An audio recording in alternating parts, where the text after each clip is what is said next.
Welcome to the Murray City Council meeting for Tuesday, whatever day this is. Tuesday, November 15th. If you've got cell phones on, if you please put them on silent, we'd appreciate it. It should be a fairly short agenda, so we're get going. All city council members are present. The mayor is on vacation. Tim Tingey is sitting in his mayor pro tem. First item is Pledge of Allegiance. I've asked our Fire Chief Gil, if you would. Please stand and repeat with me. I pledge allegiance to the flag of the United States of America and to the republic for which it stands, one nation, under God, indivisible, with liberty and justice for all. Thank you, Chief. I don't see any scouts here, so we'll get moving along. Next item is approval of minutes for the council meeting for October 28th. Any changes or corrections to the minutes? If not, I would entertain a motion to approve. I'll move approval for the minutes of council meeting for October 28th, 2016. I'll second that. We have a motion and a second. All in favor? Aye. Aye. Motion carries. Next one, special recognition for Murray City Council Employee of the Month, Eric Bracewell. Welcome, Eric. He's Murray City Power journeyman line worker. Brett Hales and Blaine Hackey will be presenting. Or Bruce Turner. I don't know. Look, he shook his Apparently not Bruce. He looked too relaxed. All right, Blaine. Eric, will you come up, please, and Blaine?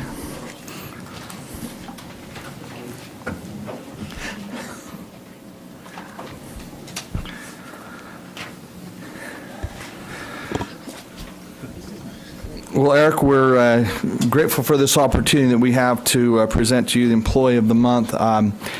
I repeat this over every month, but it's important for those that are here. We started this program roughly 4 years ago, and Blaine has recommended this, and now Jim said you're the only line worker he's ever known in a tie, so is that true? It is probably true. Okay.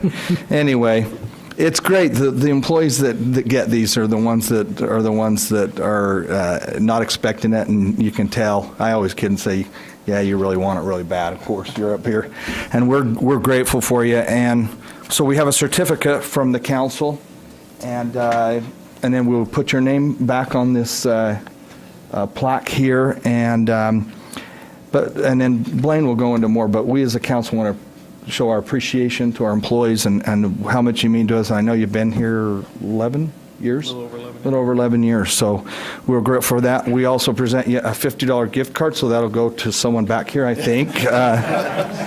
Anyway, so from the council, I'd like to show our gratitude and appreciation for you as an employee and for all you do. Thank you. Thank you.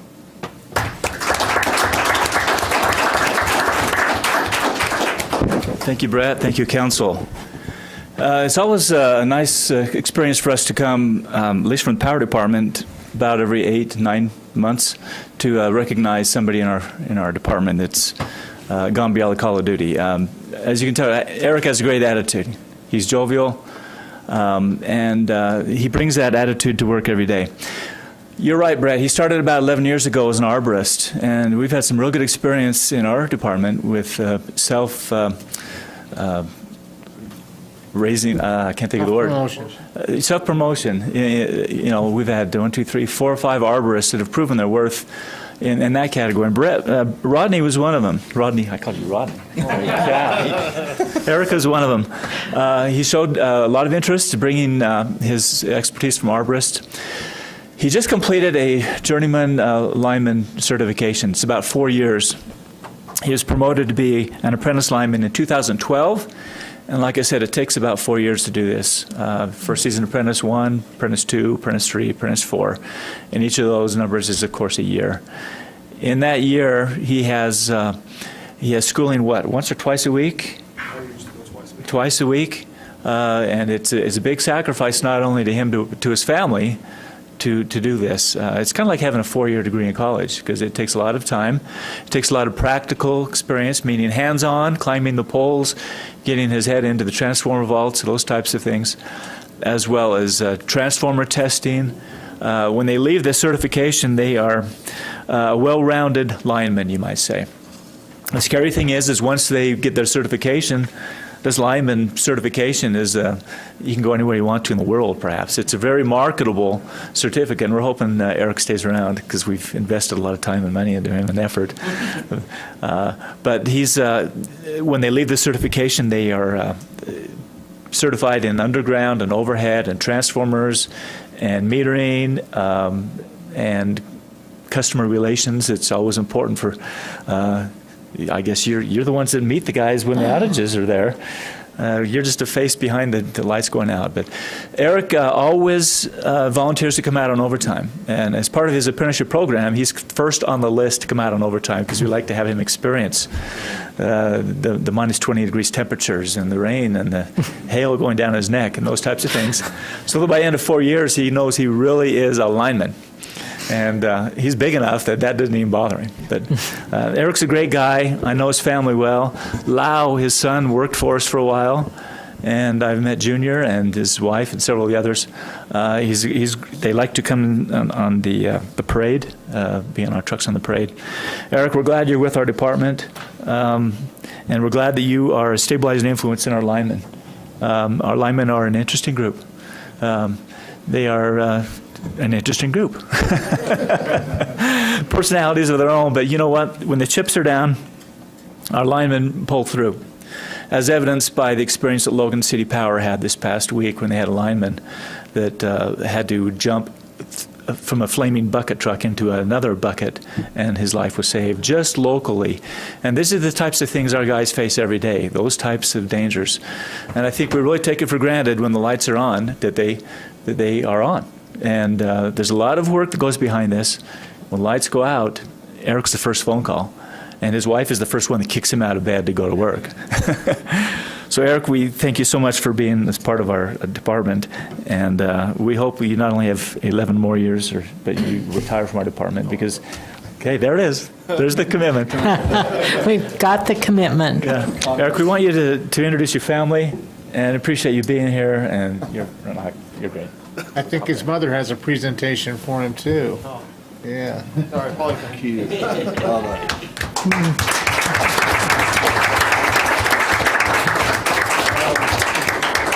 Just want to thank the council and Blaine for recognizing, putting my name in the hat for Employee of the Month.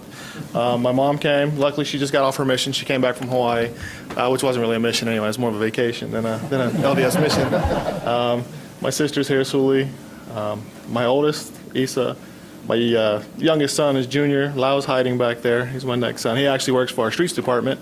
My niece back there, Viola. My wife, Loasa.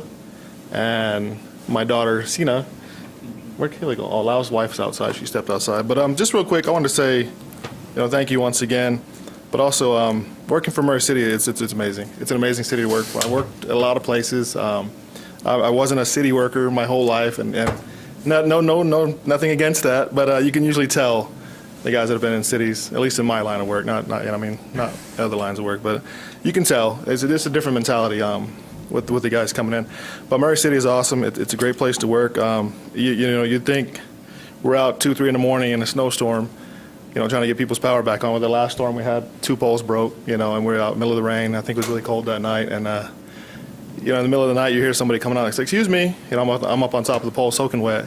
I'm like, excuse me. I was like, oh, yes, ma'am. Do you know how much longer it's going to be? My house is getting cold. To be honest, as soon as you can.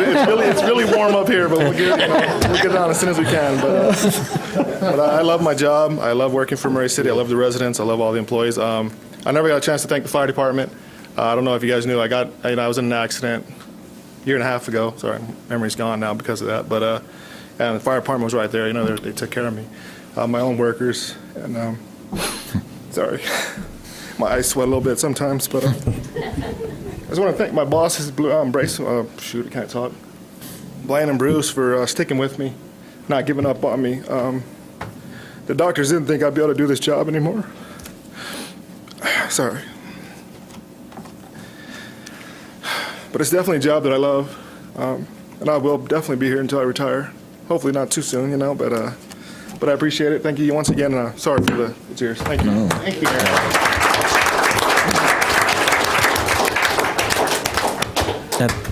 That's all right. That was a tough accident he had, too. For those who don't know, we rode a pole to the ground and had the presence of mind to climb up on top of it as he was falling, so it didn't land on him, but still.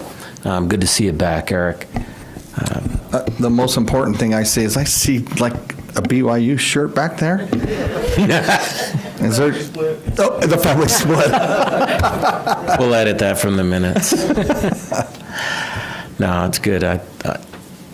I was involved with the apprenticeship program for quite a long time. My work has taken me away from that now. I kind of miss it, but I know what he went through. I know the amount of work that goes into getting a journeyman's ticket. So congratulations. You going to be at the banquet this year then? I might have to go down and eat some of that wonderful chicken. Thanks again. All right. Fair enough. Anyone else? Congratulations, Eric, and thank you for being part of our family. We really appreciate you. All right, moving on. And you don't have to stay, honest. If you want to run fast. Look at him. Congratulations, and as part of that, you can get out if you want. Thank you. Next item is citizen comments. This is the point in the meeting. If somebody wants to address the council, you're welcome to come up. We ask you to limit your comments to 3 minutes. We do have a public hearing tonight, and if you're going to comment on the public hearing, please wait until that. Would anyone like to address the council? Okay. Seeing none, we have no consent agenda, so we will go into the aforementioned public hearing, which is to receive public input with respect to the issuance of approximately $2.5 million of stormwater revenue bonds and any potential economic impact that the project to be financed with proceeds of said bonds may have on the private sector. Justin. The Stormwater Fund doesn't compete with the private sector, and the projects we have outlined to use these bond proceeds are pretty big structural changes, try to help in areas that have had water difficulties from 50-year storms that we keep having more often than 50 years. So that's what we're going to use the bond proceeds for. But there's not going to be, the economic impact will be, hopefully we can drain the rain from these storms more quickly, which will be a positive benefit to our city. Thank you. Any questions for Justin? Yes, Go ahead, Blair.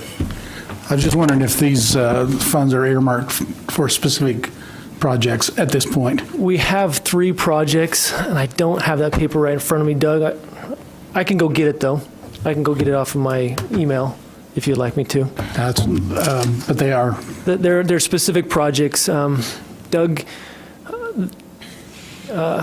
has them outlined in the document he sent me. I should have brought it tonight. I'm sorry I didn't bring that tonight. But there are 3 specific projects. Okay, any other questions? No, I just thought it was thoughtful for Justin to refer to this as not competing with the private sector. I appreciate your attitude on that, so thank you. Yeah, there are certain things that should be done by municipalities and should stay in the purview of municipalities, so, yeah. All right. This is a public hearing. I will open it up for public comment now. If you'd like to comment, we'd ask you to fill out a form and then come to the podium, state your name and address, and please limit your comments to 3 minutes. Would anyone care to comment on this item? Okay, seeing none, I will close the public comment portion of this. No council action is required. So, Frank, we move on? Yes. Okay. There is no unfinished business. We do have one new business item. It is to consider a resolution to place on the agenda of the December 6, 2016 Murray City Municipal Council meeting for further discussion, review, and a definitive decision, a request to amend the zoning map for property located at approximately 1500 East Vine, Murray City, Utah, from R110 low density to R18 low density single family housing. Tim, did you want to comment on this? So this item was considered on the November 1st meeting. We had a public hearing, and it was for that rezone. And since that time, as has been stated, there are some of the council members that were unclear regarding the final decision related to that item.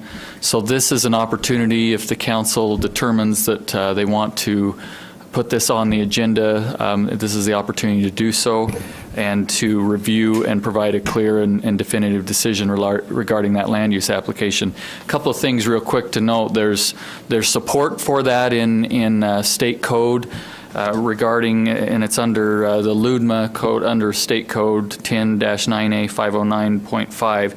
It talks about land use authority reviewing an application and approving or denying with reasonable diligence. So this action, if you determine to place it on the agenda for December 6th, it would be supported by that state code wording related to reasonable diligence in reviewing this. So if it does occur, there would need to be, there's a resolution that's been prepared by the attorney's office as well as a memo regarding that. Frank can comment if he wants.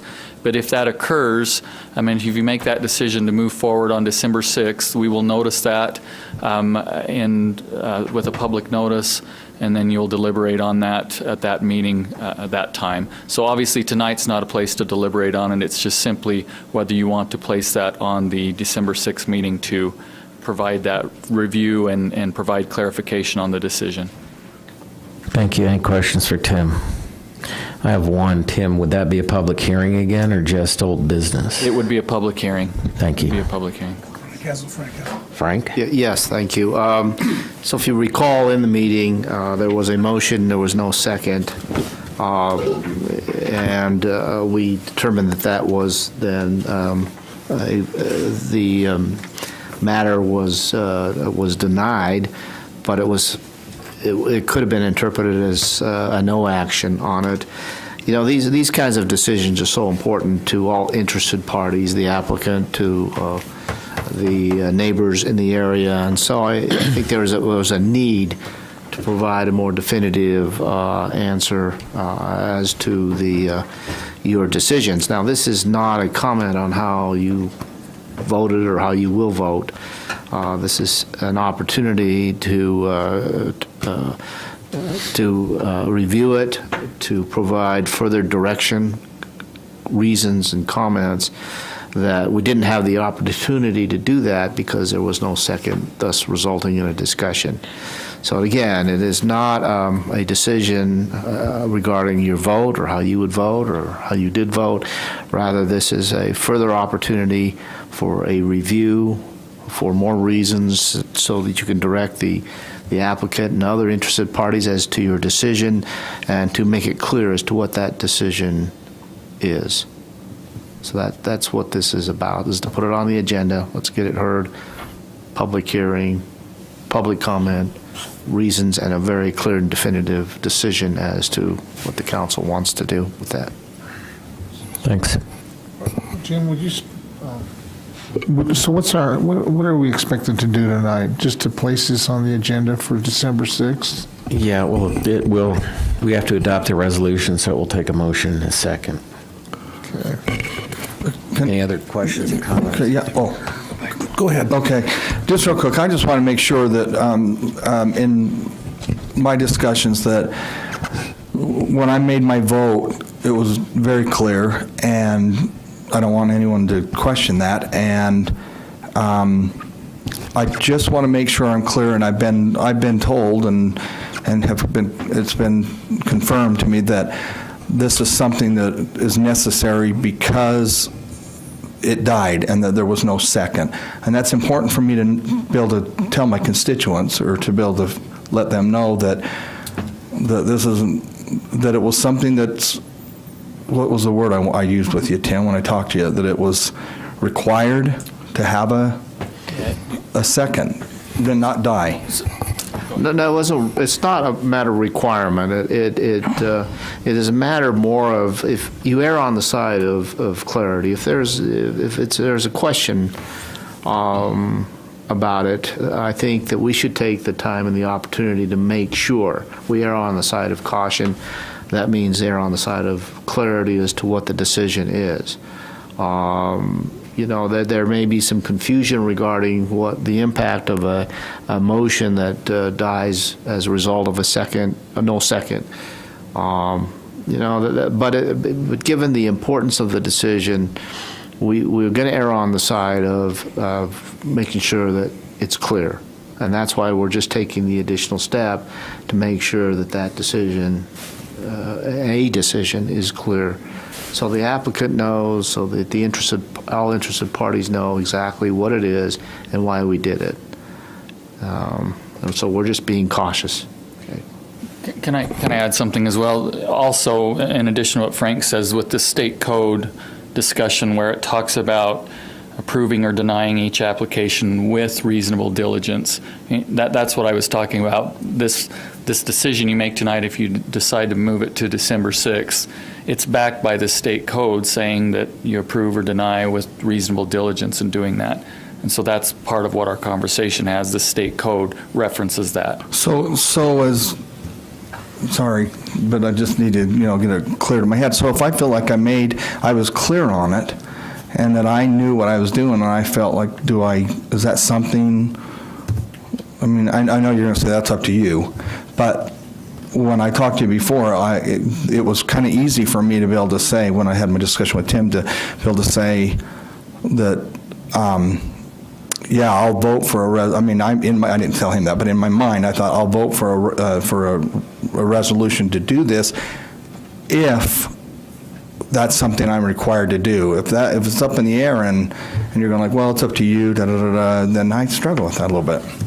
Yeah, so as far as the requirement, this is something that the council has to determine, whether the full council, not just one of you, but the full council, that you have to determine if you want that clarification, if you want to focus on what it talks about here with reasonable diligence, approve or deny an application.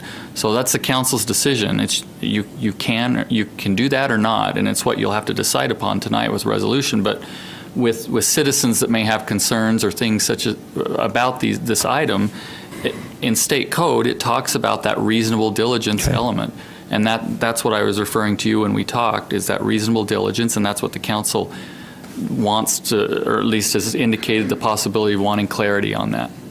Okay. Blair? Yeah, I don't, you mentioned that your vote, you felt your vote was clear, but there was no vote. That's okay. The issue in my mind, is that it wasn't approved nor denied. There was no vote. So I favor bringing it back where we can be voted on. However, in paragraph, third paragraph, the third whereas, that says, whereas some council members have indicated it was unclear regarding its decision and believe there needs to be further discussion and a more clear definitive decision. I think that's a very confusing statement, and I would suggest that would read more like, whereas council members have indicated, council members believe that there needs to be further discussion and a more clear definitive decision, or at least a definitive decision.